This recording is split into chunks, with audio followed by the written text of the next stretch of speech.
A maritime deal between Israel and Lebanon is now in force. In Tel Aviv, it's seen by some as a de facto recognition of Israel. In Beirut, it's described as purely technical. So what are the political, security, and economic implications? This is Inside Story.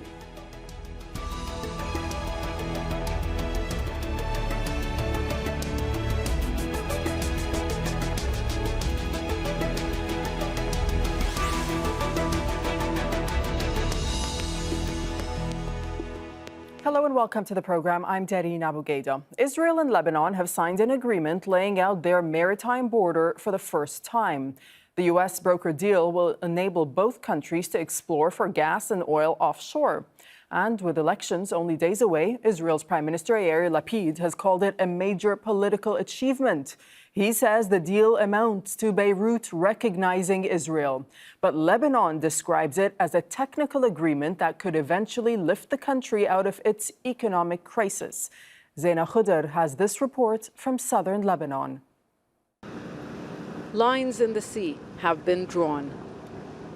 It's being described as a landmark agreement between countries technically in a state of Lebanon and Israel didn't engage directly in the process. It involved years of negotiations mediated by the United States that's given both countries guarantees if either challenges the agreement.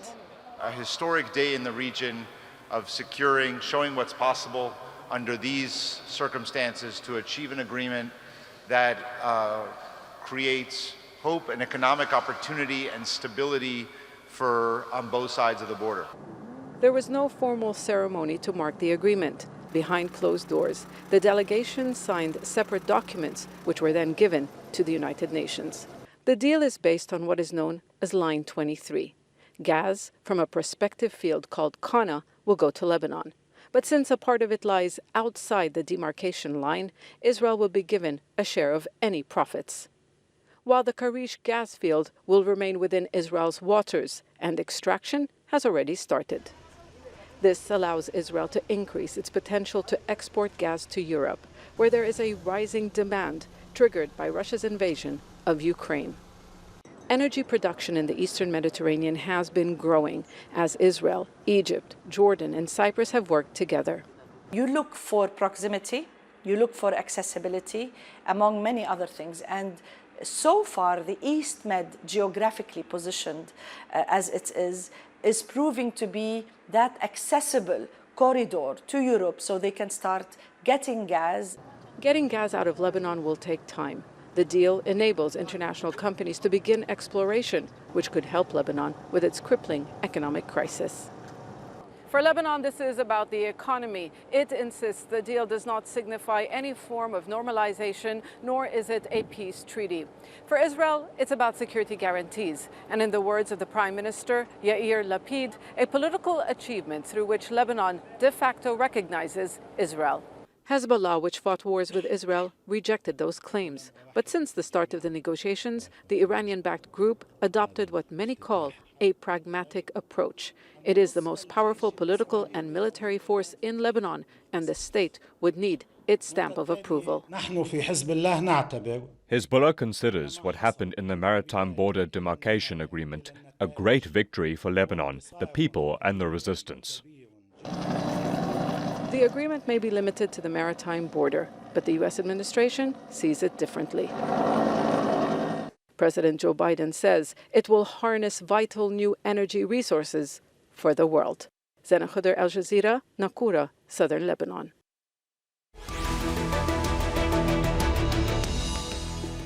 So let's now bring in our guest. Joining us from Beirut is Naeem Salem, who's a professor of international affairs and diplomacy at Notre Dame University in Lebanon. From Tel Aviv, Jonathan Rynhold, head of the Department of Political Studies at Bar-Ilan University.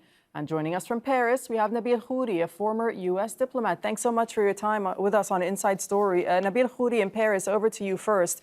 So the Lebanese side has been clear, as we've been hearing, this is not a deal that marks normalization, but rather a deal that allows both countries to move forward in terms of gas exploration.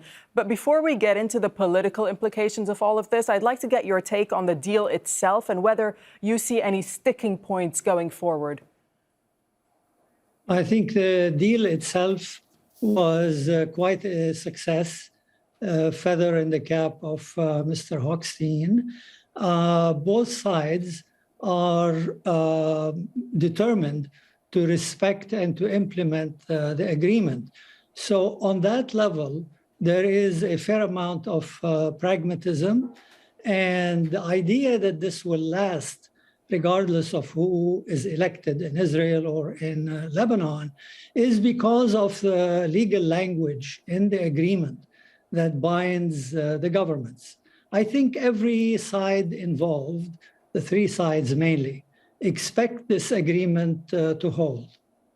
Okay, Jonathan, do you foresee any challenges in implementing this agreement and sustaining it in good faith? I don't think so. Of course, the broader conflict between Israel and Hezbollah remains, but while the opposition leader Benjamin Netanyahu did initially state that he wouldn't see this agreement as binding, given the agreement's popularity in Israel with the public, he's now backtracked on that, and it's passed the cabinet, it will pass the Knesset, and I don't see any problems on the Israeli side.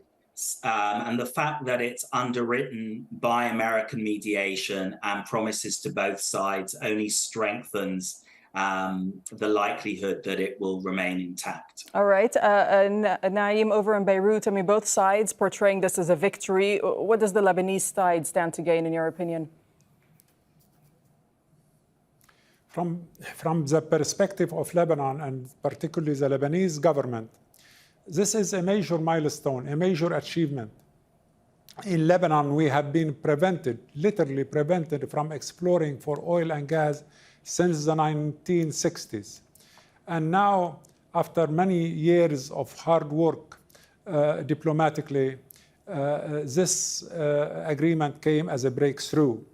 And there are some developments which have helped this. Ironically, the Russian invasion of Ukraine and the whole conundrum that has sprung up out of this invasion in Europe and the West against Russia, and the cutting of oil and gas supplies from Russia to Europe has created a big chaos, energy chaos in Europe. So suddenly Europe and the United States saw that it is in their interest to find alternative for Russia's gas. Russia's gas provides Europe before the war, which was begun on January 24 of this year, right, about 150 billion cubic meters per year. Now it has gone down to less than 40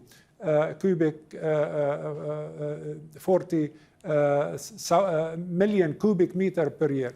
And therefore, okay, let me just jump in there for the sake of time, Naeem Salem, and stick with you for one more question on the politics of all of this, because as we've been hearing, the Israeli Prime Minister Yair Lapid is calling the deal a tremendous achievement and basically saying that Lebanon has now de facto recognized Israel. The Lebanese, of course, deny this. Lebanese president saying this does not constitute a peace agreement with Israel, saying that this is purely technical. How is this going to play out in Lebanon, with the Lebanese focusing on the technical side and economic side, while the Israelis are saying this is de facto recognition? In reality, this agreement is purely a technical agreement, but nevertheless, it has a political and strategic implication in the medium and long run. Technically, this agreement does not have a political dimension. It has technical dimension aimed at clarifying the border demarcation line, which came to be the so-called Line 23. North of line 23 has been recognized by Israel as entirely for Lebanon, and south of Line 23 was recognized by Lebanon as Israel. So this is a major milestone for Lebanon, that Israel has recognized its right and its border, and more importantly, the right of Lebanon to explore and extract the oil and gas from its territorial water. Previously, there were always prohibition put on us by Israel from exploring for natural gas or or oil. This has been ended now. This, for us, for Lebanon and Lebanese, definitely this is a major victory. And Nabeel in Paris, let me just jump in there and bring in Nabeel Khoury from Paris. Yeah. So we heard from the leader of Hezbollah, Sayyid Hassan Nasrallah, who also said the Lebanese government had been very careful to ensure that negotiations and protocols had no hint of, quote, normalization with Israel. In your opinion, do you think it was a difficult balancing act for Lebanon to strike a balance while negotiating this deal? Because, of course, they have a decades-long dispute with Israel, and they've been unable to tap into the offshore energy resources.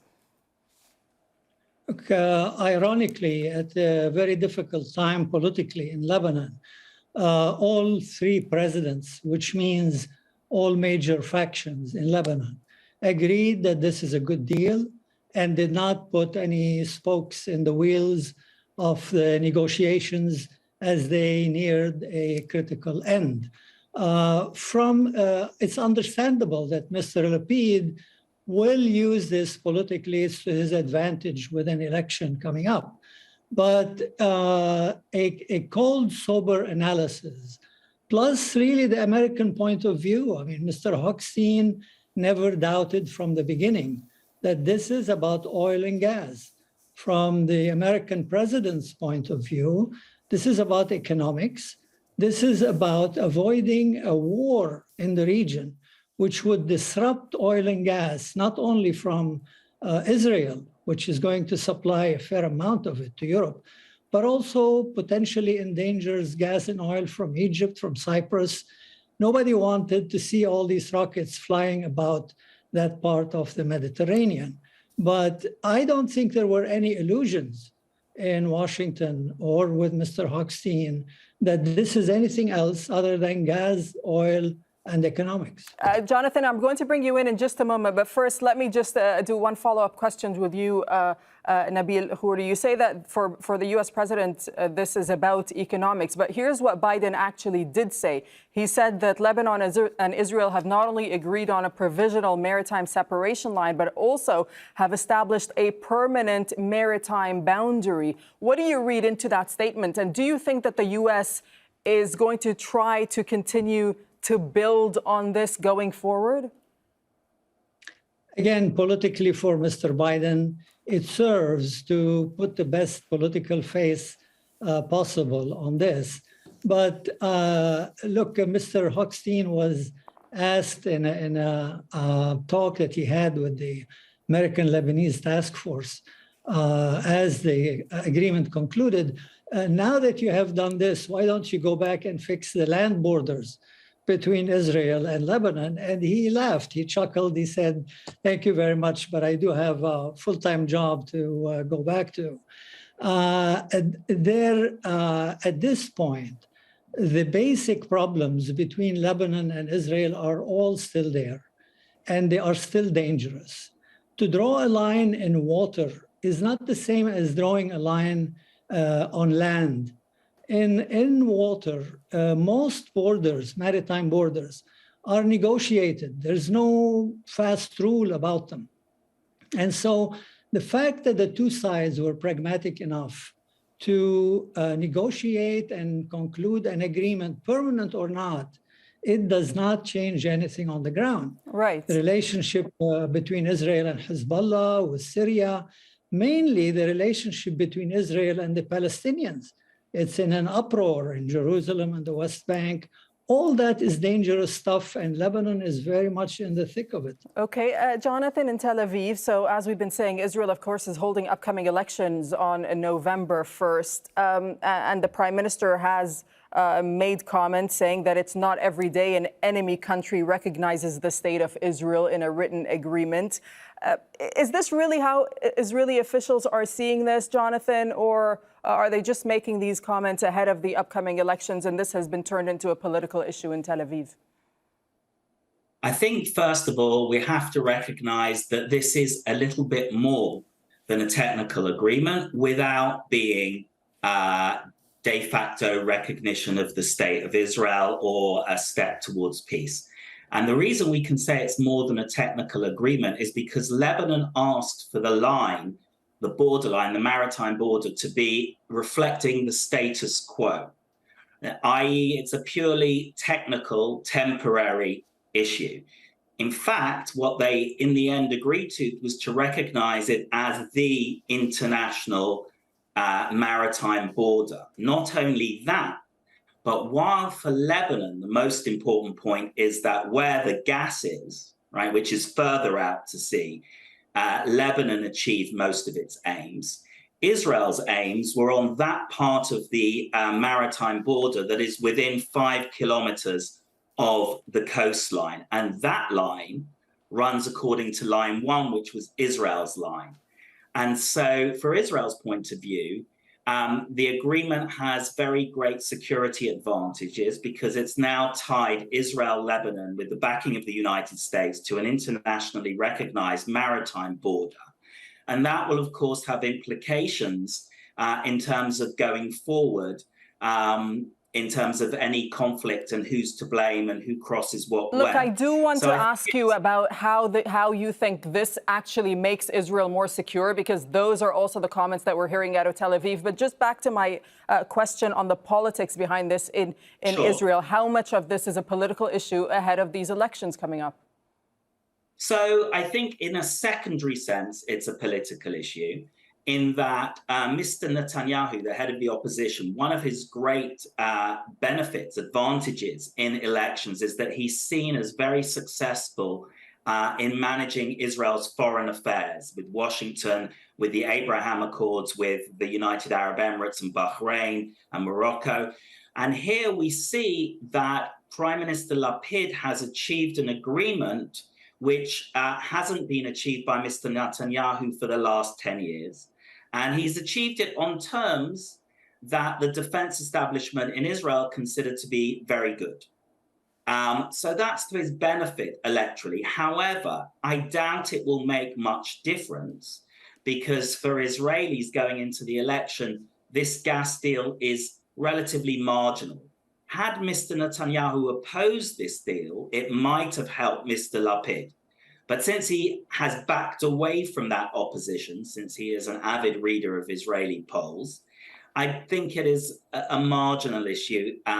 It might help a very little bit, but the real key to Israeli election results lie completely in other spheres, not the Lebanon gas deal. Naim Salem, we were talking about security just a moment ago. What are the security implications for this? And would Lebanon have gotten security guarantees as a result of this deal? And if so, by whom? The reality is this agreement came about primarily because of the pressures of the United States on Israel and on Lebanon. As I mentioned earlier, due to the development in Europe and Russia, Ukraine, etc., all of these developments have affected the East Mediterranean oil and gas fields and discoveries and exploration in an accelerated way. And there is now Western and American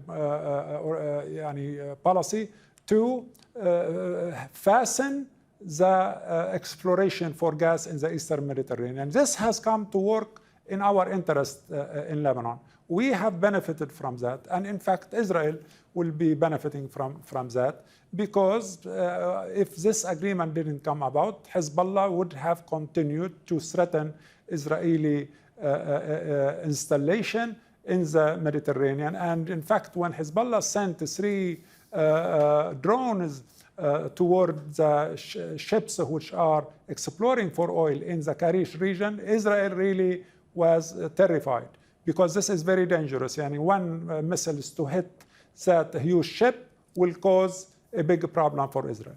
So there was therefore an intersection of interest which brought about this agreement. Right. I want to emphasize this agreement, it is political in a way, but primarily is a technical agreement. It doesn't have much political implication. Previously, we have negotiated through the United Nations or through the US for truces in 2006 and 2000 and the year 2000 when Israel withdrew from South Lebanon.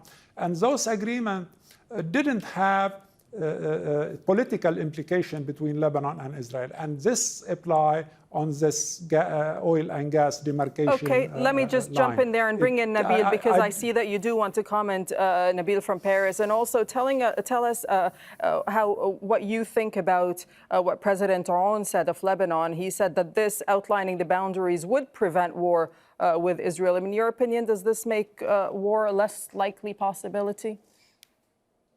Well, it certainly makes war less likely over oil and gas and over any accident that could happen at sea. Since we brought in the elephant in the room, Hezbollah, and everybody knew that they were a silent participant in these negotiations. Silent at the table, of course, but indirectly.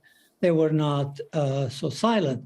There was the pragmatism on Hezbollah's part, which was recognized by everybody, was saying, look, if the Lebanese government and its 3 presidents are satisfied with the agreement, we are fine with it. We're not going to oppose. They did have one condition which wasn't well publicized. There is a certain line that they draw, which is sort of a perpendicular line going from Naqoura out at sea. They do not want to see any Israeli warships heading north of that line. And that for them is a security question.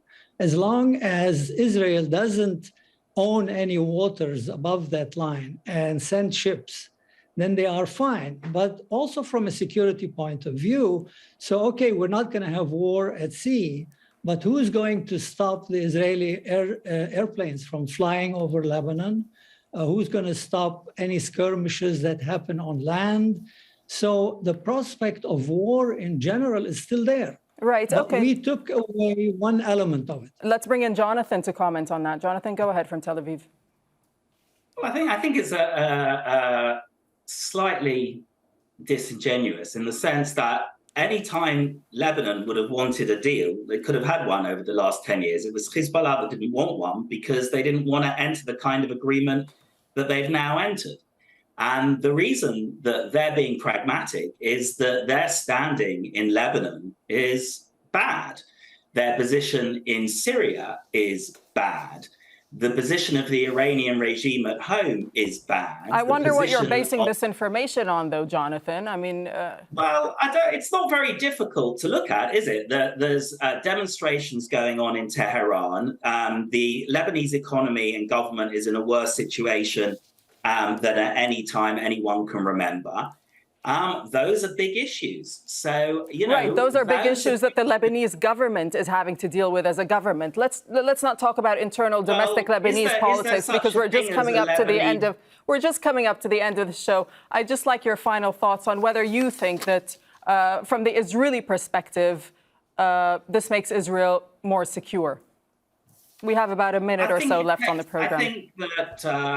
I think it's telling that all 3 of us agree that it takes away one potential cause of a conflict that is not in anybody's interest. Okay, final word to Naeem in Beirut, because this is important, and I did want to raise this with you. We have 30 seconds left, Naeem. Is it clear how Lebanon will actually manage the potential profits from these discoveries, seeing as there is a severe financial crisis in the country?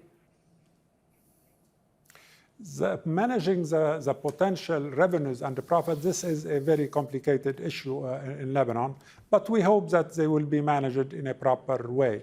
But this agreement, in brief, has achieved a major outcome, which is giving the right to Lebanon to begin in earnest to explore for the oil and gas and to begin producing oil and gas, which is by itself a very good achievement.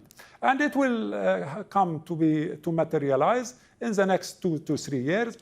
Total Energies will be sending its ship to Lebanon's territorial water, bordering Israel, in a matter of 2 to 3 months maximum. Okay. And that bodes well for us and for the production of oil and gas in our territory. On that note, thank you so much, gentlemen, for joining us. Naeem Salem, Jonathan Rynhold, and Nabeel Khoury, we really appreciate your time. Thank you for watching. You can see the program again anytime. You can visit our website, aljazeera.com. For further discussion, you can go to our Facebook page. That's facebook.com/AJ Inside Story. Join the conversation on Twitter. Our handle is AJ Inside Story. From myself and the whole team here in Doha, thanks for watching. Bye-bye for now.